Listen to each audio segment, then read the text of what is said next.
Hello, hello, hello.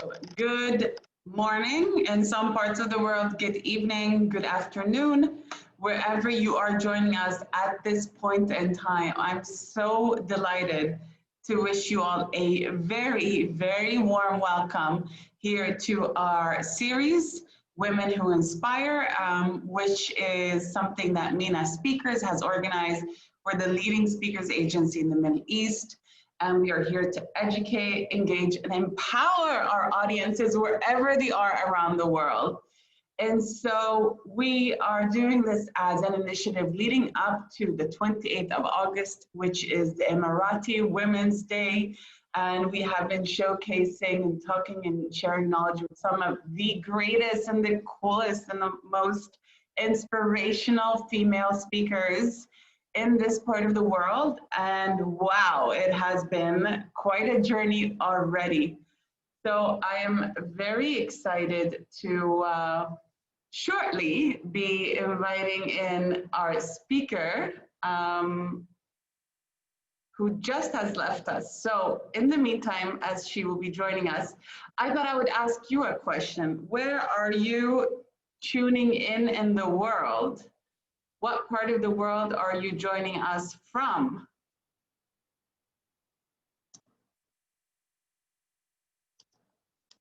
All right, let's see. So where are you from? Which city are you joining us from? Okay. And all right, so we have Ras Al Khaimah, we have Dubai, we have Sharjah, so lots of Emirates here. Yes, all right. I'm very excited. So we're just getting our technological setup here, and ooh la la, we have now our fantastic speaker joining us. And so allow me to shortly pass on the stage and the microphone to our speaker.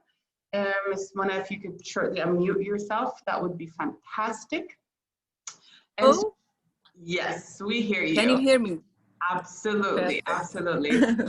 A short intro here. Inspirational speaker, coach, trainer who has been on so many stages here in the region under the leadership and mentorship of His Highness. Her credentials are incredible, and you're welcome to find out her credentials and more about her through MENA Speakers website, where her profile is up.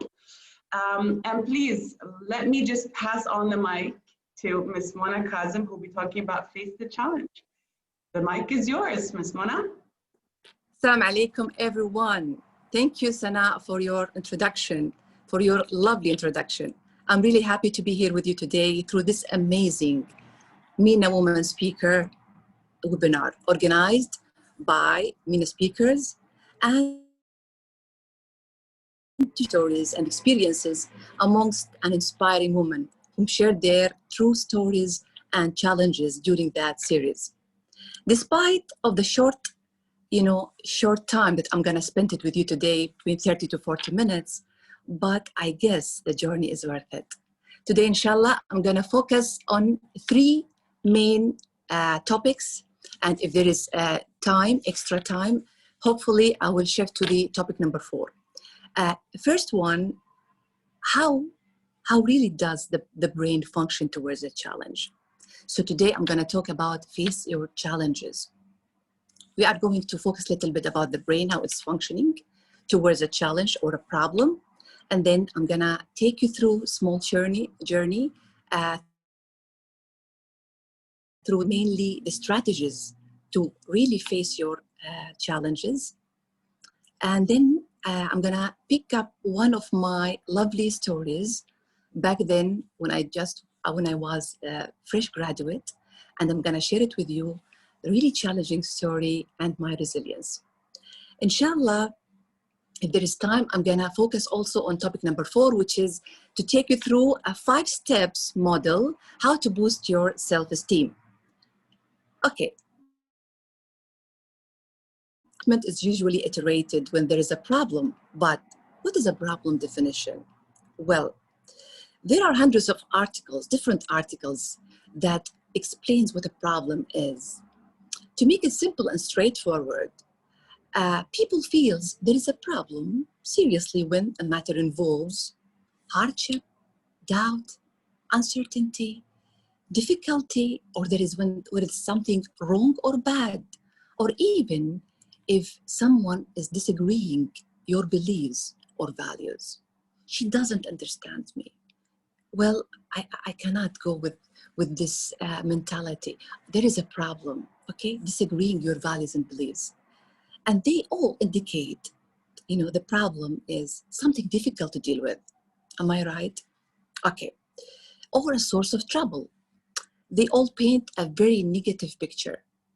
Now, how does the brain really function? I will just move on later, inshallah, after I just introduce the challenge. When we talk about problem, this tends to mindset of limiting beliefs.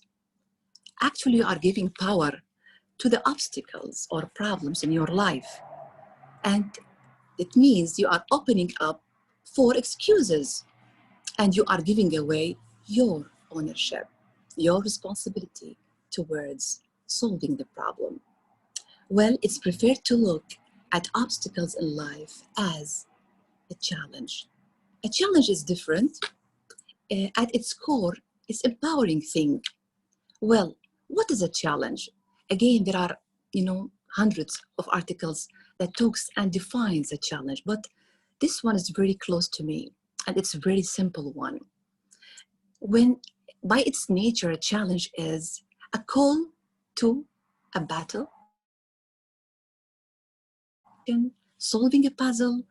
It means something exciting and interesting to your brain. So when you say, I have a challenge, everything, all that's possible and potential responses and solutions will come up to the surface, helping you to find the result, the solution.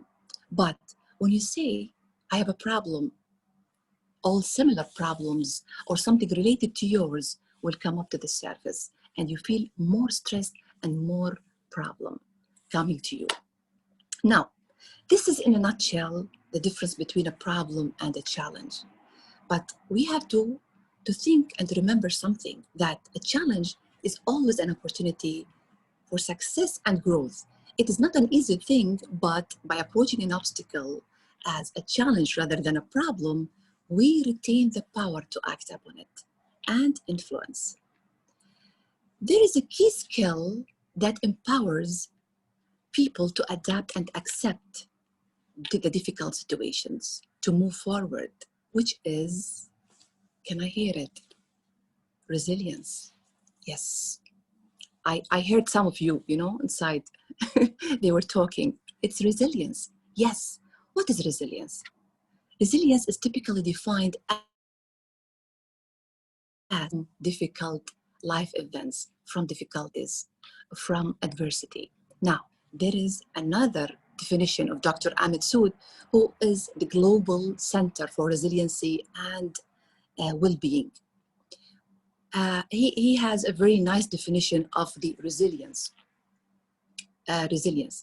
It is your ability to withstand adversity and bounce back and grow despite of life's downturns. Okay, what does that mean? Okay, in Arabic, قدرتك على تحمل الشدائد والمحن والمضي قدما وترجع مرة ثانية لأفضل من حالتك وتنمو مرة ثانية بغض النظر عن المعوقات اللي تواجهك في حياتك.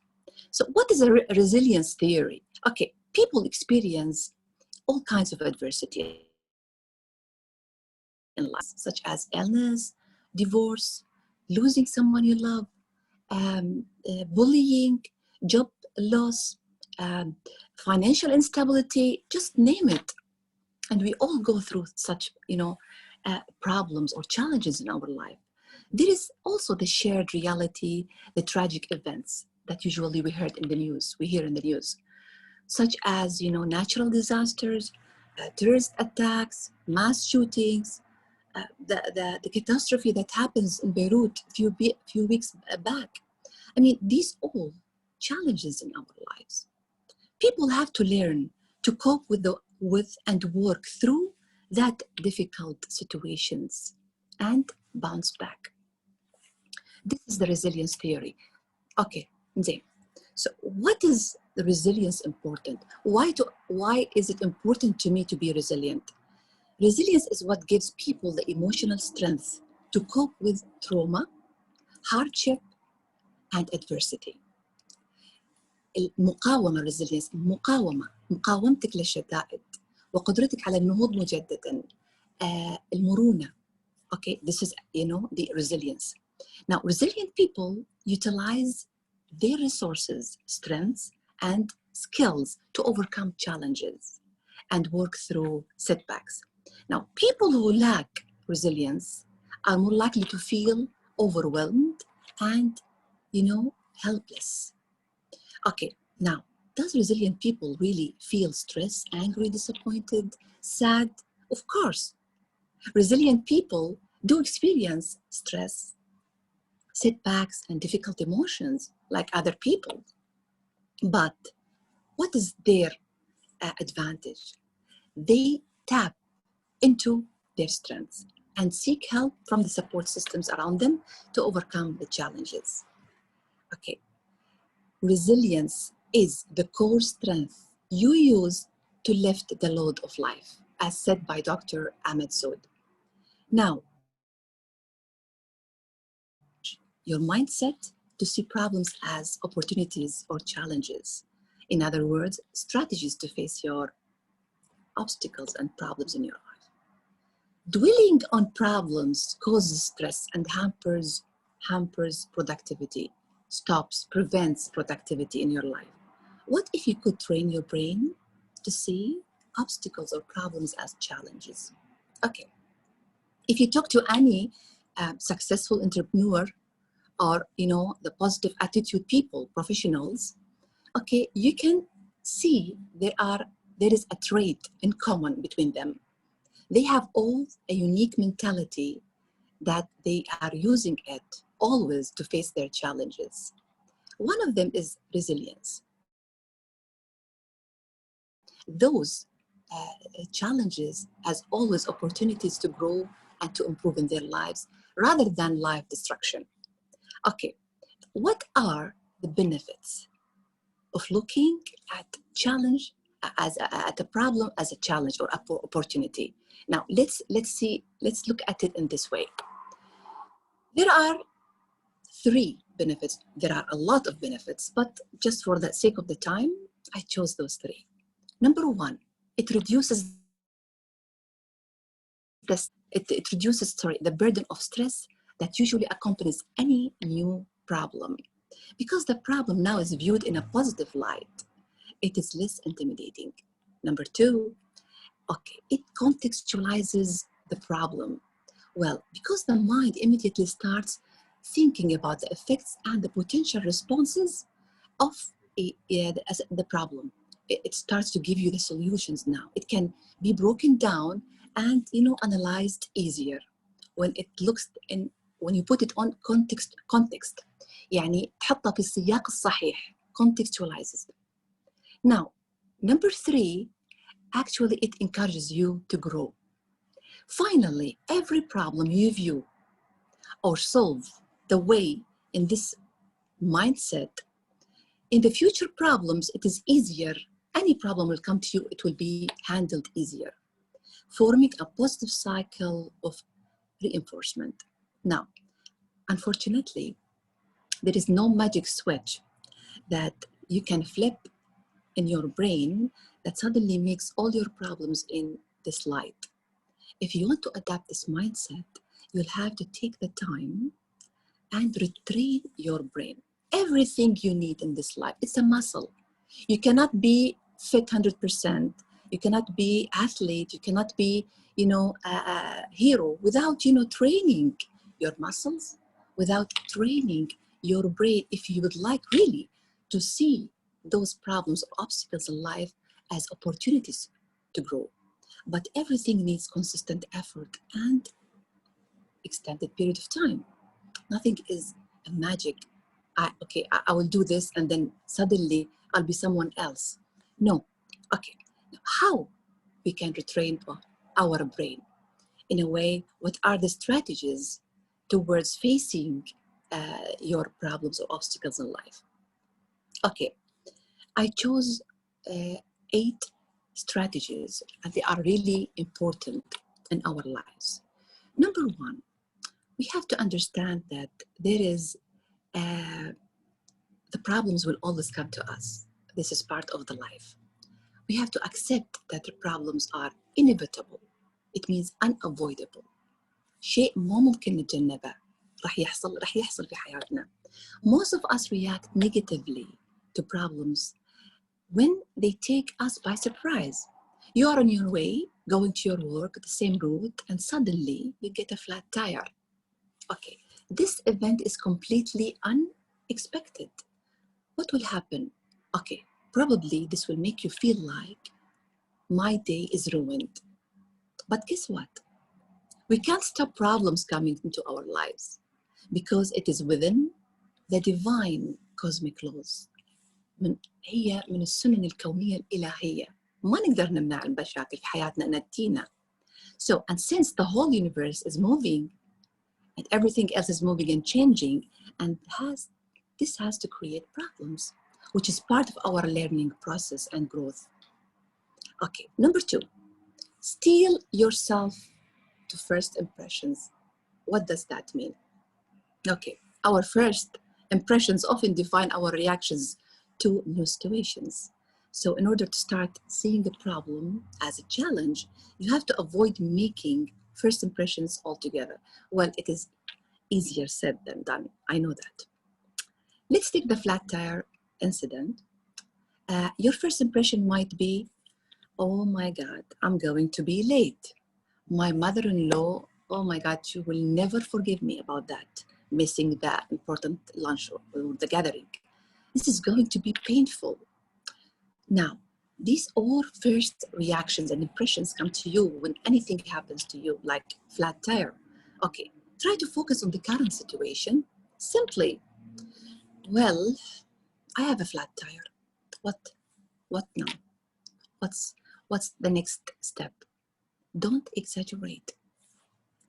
Number 3, distance yourself from the problem. Okay, this is a good one. Actually, it was to me actually new. If you think the problem as a separate entity, as something, it's not related to you. As something is happening to someone else, not you.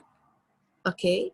And then, for example, I'm Mona, but Alia has a flat tire. Okay. So Alia has a flat tire. She needs to pull off to the side of the road and either put on spare or call towing company or call a friend of her. Okay, so when you deal with it in this way, it would be easier and better job of tempering your emotions and thinking about the problem objectively. So always try to think as the problem is a separate entity and it's not related to you, to someone else. Then you are looking at it from different angle, from the top, and then it's like you are advising someone else what to do, which is tricking your mind actually. Number 4, learn to objectively evaluate all the threats and consequences. This is a very important step. Now, most of us, when any problem happens to them, usually they panic. They don't know what to do. Now, while you are panicking, okay, prepare a paper and a pen and try to list all the threats. What I mean by the threats, all the, the threats that it is real to you, not the imaginary ones. The consequences that will happen regarding that problem. Doing so will help you shift your focus from the problem as a burden and a destructive force to seeing the problem as a neutral force that allows you to take action. Whenever you face a problem, make a physical and or mental list of all the significant negative consequences it will have. Now, unfortunately, our brain are wired to imagine the worst case scenario. And this is because of, it all inherited back then, through generation, it accumulated. It starts from the first man who was, surrounded by all the danger and risks, and he was threatened, and he was trying to protect his family, himself, from, from the animals, trying to find a shelter, food. So all that, it was like embedded in our DNA and accumulated and carried on through the generations until now. Like, as according to scientists said, that we have almost like 77% of our thoughts are negative because of this wiring. Okay, so by putting the list of all the, real consequences and the threats, you list them, then you are trying to help yourself and your brain not to, over react and exaggerate and try to overprotect you by, maximizing the feeling of the problem. Number 5, ignore reactions. Focus on improvements. Okay. Step number 1, we took action. Great. We are trying to now, okay, I have a flat tire and then I will fix it. This is the blind reaction. That's the normal things that we do. But we would like really to take this, this challenge as an opportunity to grow. Now, what you will do related to the incident, the same incident, the flat tire. Okay, I have a flat tire. Now I have to fix it. This is the blind situation now.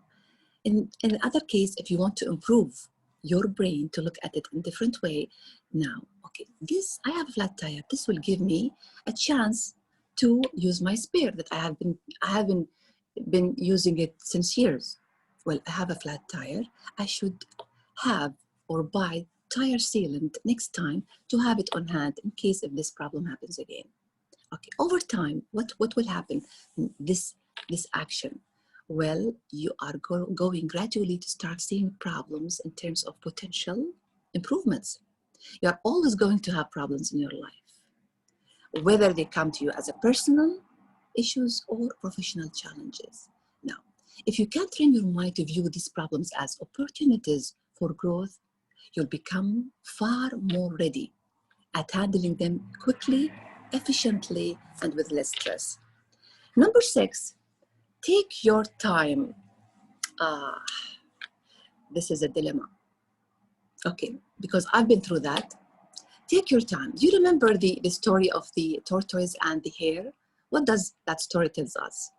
Slow and steady wins the race. Okay, by being in a hurry, you want to fix everything right now. You want to finish everything right now, okay? Khalas, I can't handle it. I can't take it anymore. I want to get rid of my feelings right now. I want to get rid of the terrible situation that I'm going through very fast, within 1 week, within 1 day, within 1 month. Okay. We get ahead of ourselves when we are in a hurry. We make more mistakes. We may learn the easy way, but not necessarily the best way. And old saying puts it in this way: the slower you go, the sooner you get. When I say slow, doesn't mean you don't do action. What I mean by slow, it's like you have to be disciplined, consistent, do it incremental growth, one by one, until it finishes all. But it has to take some time. This kind of approach will lead you to lasting change. And lasting, what I mean by lasting, you put underneath this word maybe 100 lines, lasting. I remember myself, especially at that point, okay, I was in a hurry and everything. Okay, I was so ambitious. I had the motto in my life that the sky has no limit. And then I was, like running. I want to achieve my goals. I want to achieve my dreams very fast. It took me, some time. But again, I mean, one stage in my life, it wasn't, joyful. I had to get rid of many things. I couldn't really feel things around me. Sometimes I was, I regret that. I would love to see, process of my kids growing in front of me. you know, this thing going so fast in a hurry. You don't visit your friends, your elderly people, trying to feel the moment, trying to be present. You know, this is really, it's destructive. And I mean it, it is destructive to yourself and to your health. So take it slowly, consistent and incremental growth, and you'll get rid, inshallah, of your obstacle. Practice gratitude. Okay, I mean, this point or this strategy, well, I cannot just, mention it like this, but again,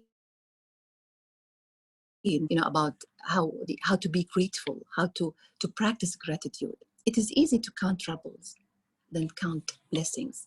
Unfortunately, this is the case of most of us. Subhanallah, Almighty Allah, Subhanallah says, if you be thankful, I'll give you more. وَلَئِنْ شَكَرْتُمْ لَأَزِيدَنَّكُمْ. الشكر امتنان. Now, a change in perspective can make all the difference. Recognizing the good and receiving it with gratitude and well-being. It's always green on the other side, right? We cannot, unfortunately, see our blessings until if there is a problem or we are deprived from it. Then we could really recognize that, yes, we did have that, but we were not really appreciated. We were not really grateful for that. So start now and list of all your blessings every day.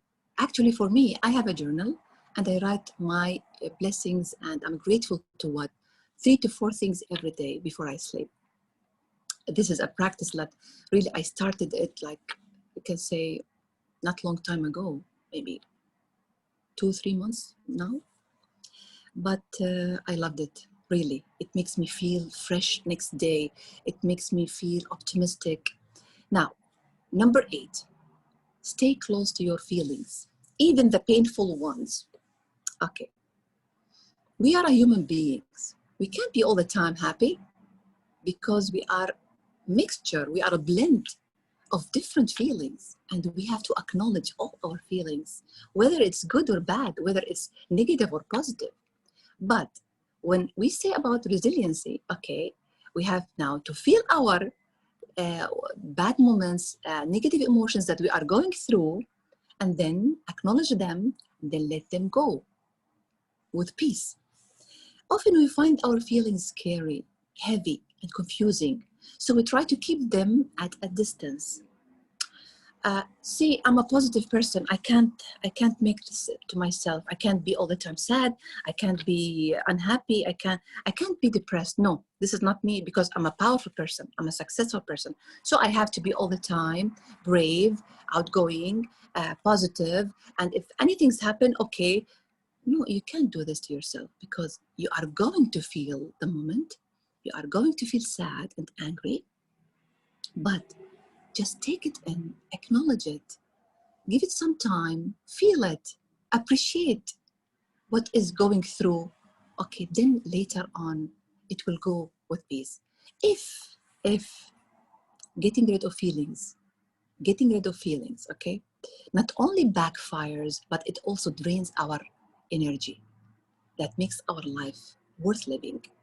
Now, feelings are the source of motivation. They are the energy. They are the vitality, the juice of life. Well, there wouldn't be any joy, any creativity, any fun without feelings. You can't appreciate, the fun if you didn't see the boredom. You cannot appreciate the happiness if you weren't be in a sad situation,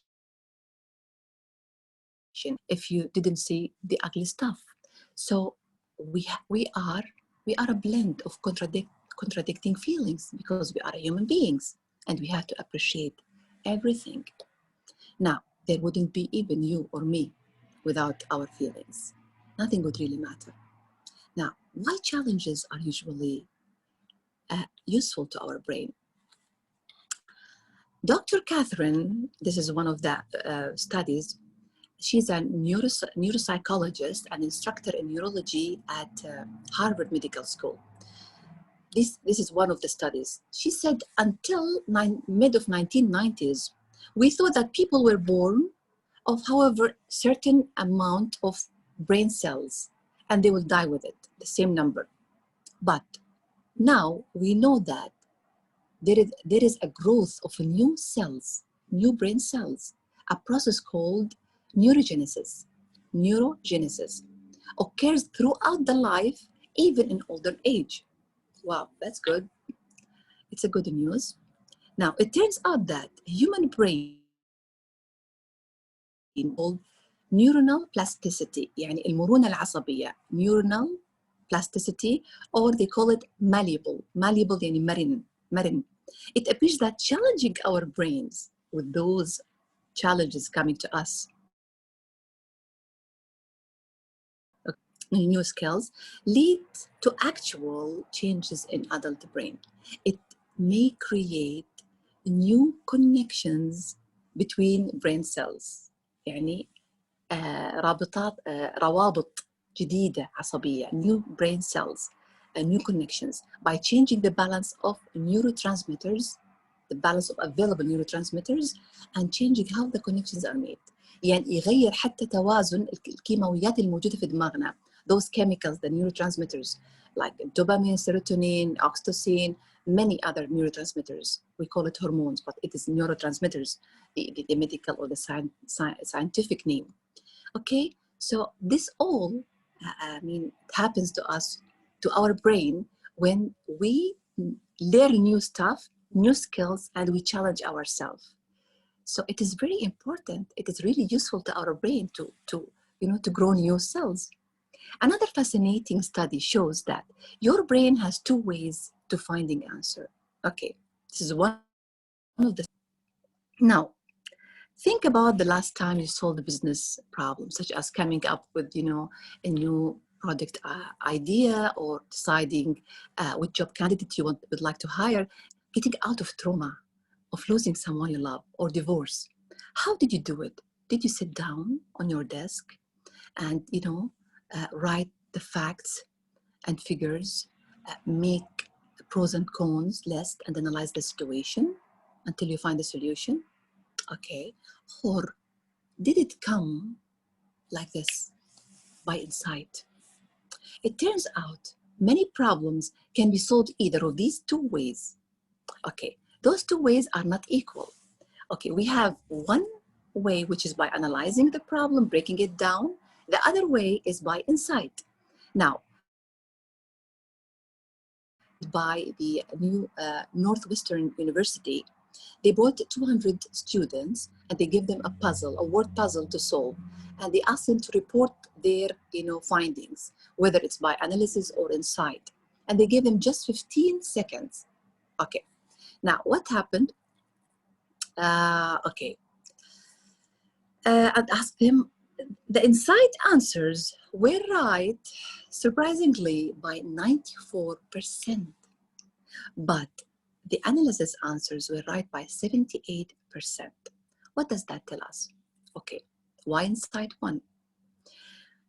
Analysis usually involves, taking a problem and breaking it down to pieces and steps, right? And then what you'll do, you'll address each step individually. Now, if you make a mistake or any of these steps without realizing it, the mistake can throw off the whole process. And remember when we were at school and have, this math problem, again, the same thing. You have to analyze it, right? In many steps. And if you really did a mistake in one step, even in the sign, the whole problem is, going to be wrong. So this is let's see, the how the analysis it occurs. I mean, how it is, how we can solve our problem in this one way.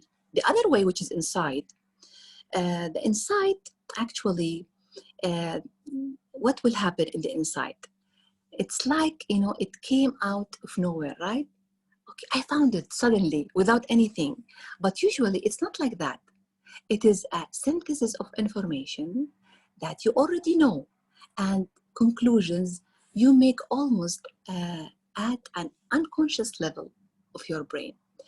As you know, you have conscious and unconscious. So the unconscious that, keeps all your memories, all the experiences in life, everything there. I mean, it's already there. So when you say, I found it by insight, it means this is البصيرة, عن طريق البصيرة.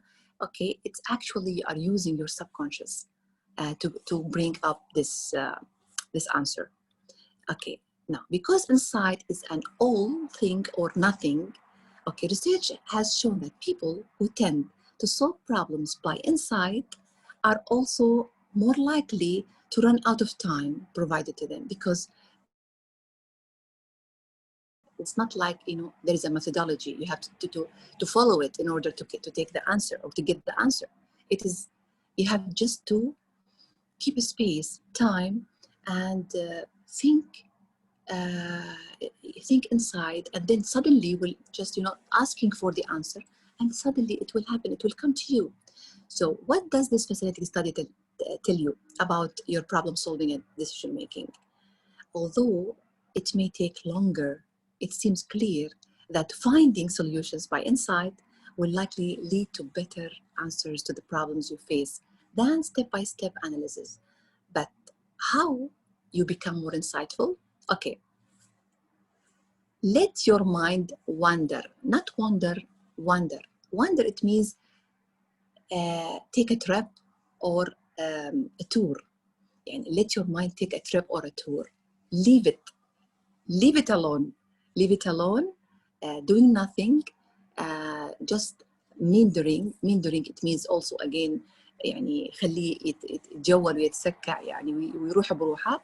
When your brain is at boredom state and meandering, it means doing nothing, what will happen? The answer will come. How? Okay. Do you remember when you are, you know, under the shower, most creative ideas come to you? Well, it happens to me actually. Why? Because you are thinking of nothing. Okay, you are enjoying the water, doing nothing.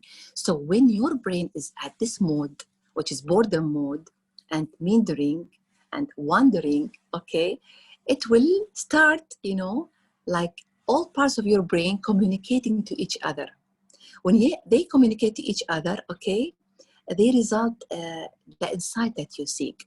Okay, actually, what will happen, since many insights are really a matter of connecting, the insights are the matter of connecting two unconnected elements or people or ideas. So when you are like looking at the window, just, you know, enjoying the view, taking a deep breath and thinking of nothing, and actually leave your problem and do that for a few minutes, and then the answer will come to you. Or just have a nap, okay? And then you will find the answer by insight, and it will be a real answer. Now, let me share with you now my my story, challenging story at Kuwait University, engineering and petroleum. You know, I graduated as a chemical engineer. I was so ambitious like other graduates and hopeful. I just graduated and I want to do everything. I want to, you know, fulfill my dreams. I want to pursue my career. I want to apply what I have studied in the university. Okay. I approached many, you know, companies, organizations for a job. But unfortunately, I couldn't, or I didn't actually be, you know, I didn't have this opportunity to get the proper job that I was seeking for, which is to work through any petroleum companies as a chemical engineer. Luckily, at that time, I was married with 3 kids. In fact, I got married very, very young, okay? But this is the benefit, that I was at that time raising my kids, enjoying with them. But again, I feel like there is something missing. I want to work, I want to do something. After 4 years of unemployment, 4 years, I was waiting. And, you know, I didn't want to work in any other field because this is my goal, that's it. Okay, what happened? After that, I was really khalas, like depressed. I need to do something.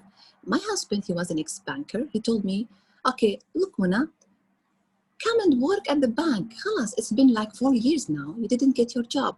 So try something else. I said, oh my God, how can I work as a banker? I didn't even have, this background or study. I said, okay, I don't think it's, too much, I will not struggle too much. Let's do something. Let's at least, experience the life, the working life, the experience, gaining some skills, working skills. Okay, I joined the bank as a customer service, a fresh graduate. I dealt with many types of people, the joyful one, the angry one, the disappointed one. Okay, so it was really a little bit a good experience.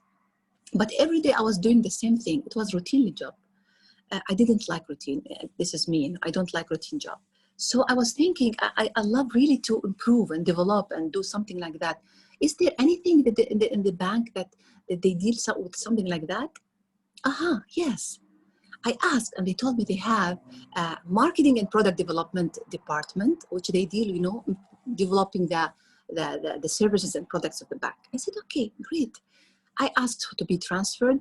Alhamdulillah, luckily, I was shifted to that department. And, I was working with my manager. He was so respectful person. He was so compassionate. He was so, he loves his employees. He loves to develop them. He was a great leader, in fact.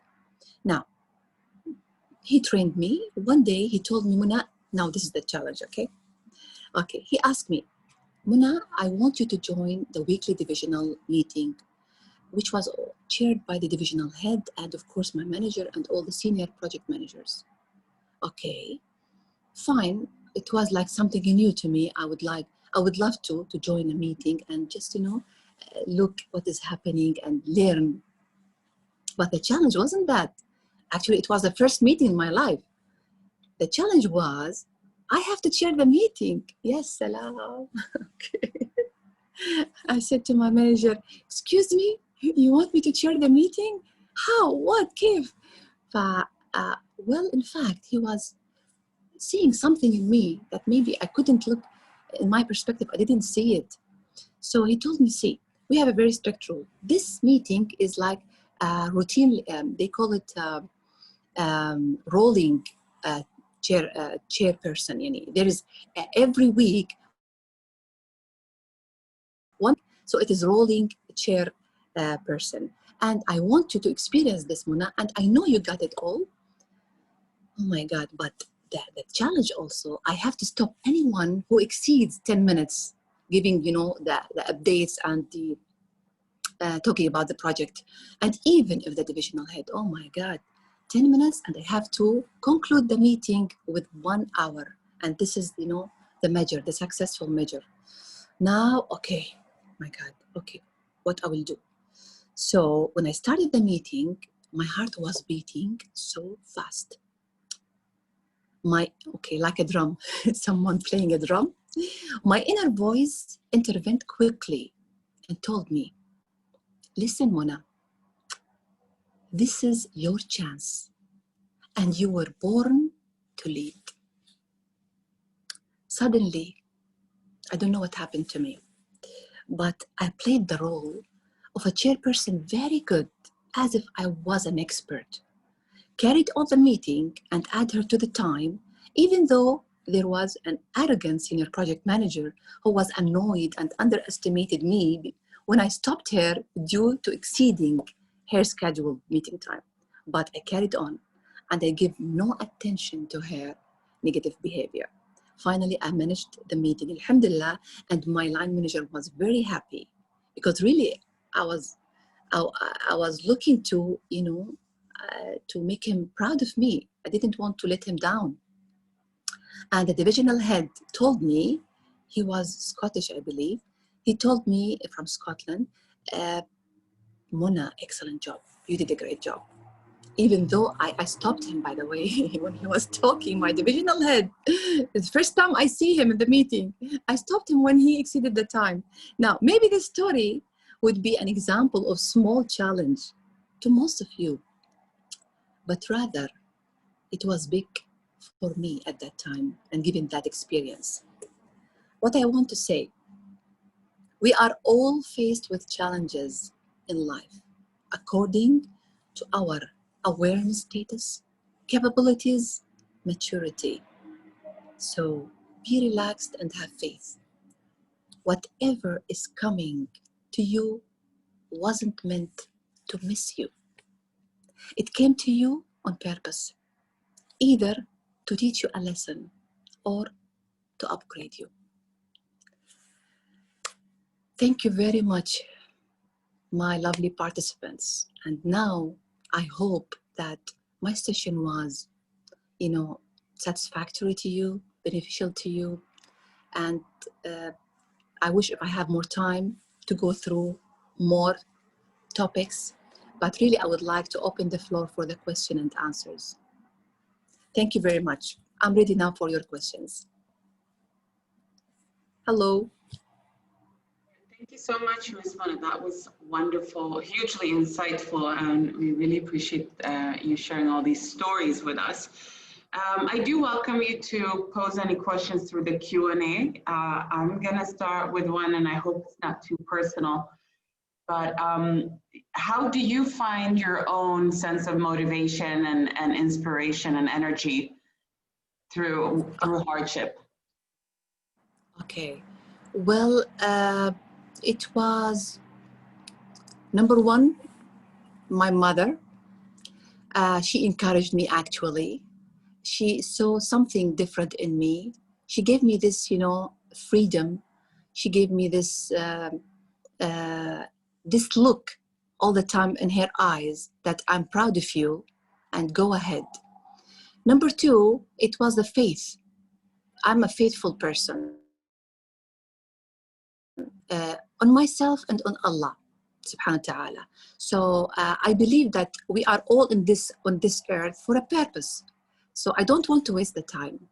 Why shall I waste the time if I have certain time, certain age, and I have to go through this journey and I have to do my best if I can. This really gives me a motivation that the life is short and we need to do as much as we can in the best way according to our also capabilities and fulfill our purpose and objectives in life.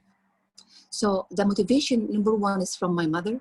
Number two is from the faith of myself as confidence and the faith in Allah subhanahu wa ta'ala.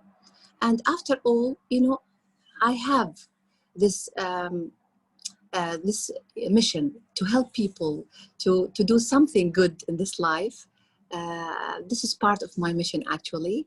And finally, I love to be happy. So the motivation makes me happy. That's it. I think that's wonderful that you don't want to compromise on your own sense of well-being, and that happiness is kind of a non-negotiable.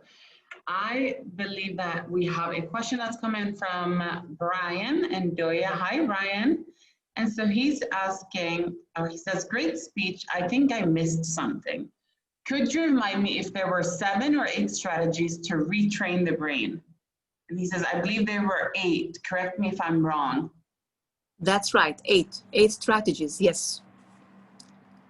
Okay, so that's confirmed. If you want to recap them, that's warmly welcomed. But we have it confirmed, Brian, that it is 8 strategies.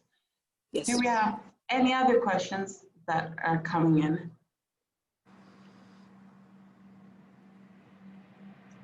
All right. Ms. Mona, I love it when somebody has been crystal clear in their story, in their communication. So we appreciate that. I would like to extend my deepest gratitude for you for showing up and giving us time out of your valuable schedule to share your knowledge and insight. I would also like to thank everyone that has attended and participated. So please feel free to stay connected with us. We have 2 more of these coming up. You can follow it on social media, so save the date. You'll see where we are through Instagram or Facebook or LinkedIn. And of course, if you would like to seek personal advice from Ms. Mona, feel free to connect to info@MENA-speakers, and we will be more than happy to facilitate, whether you want her as a speaker or a trainer or a coach. Fantastic, Ms. Muna, thank you so much. We wish you a fantastic day, and thank you again for being with us today. Thank you, Sana. Thank you, MENA Speaker, for this opportunity. And thank you, my participants, my lovely participants and followers. Whoever missed this session, whoever would like really to have any question today, you can also contact me on my DM me on the Instagram on my account, Muna_Kazim, and I'm more than happy to help. Thank you very much for your also participation. Thank you. Thanks. Bye bye.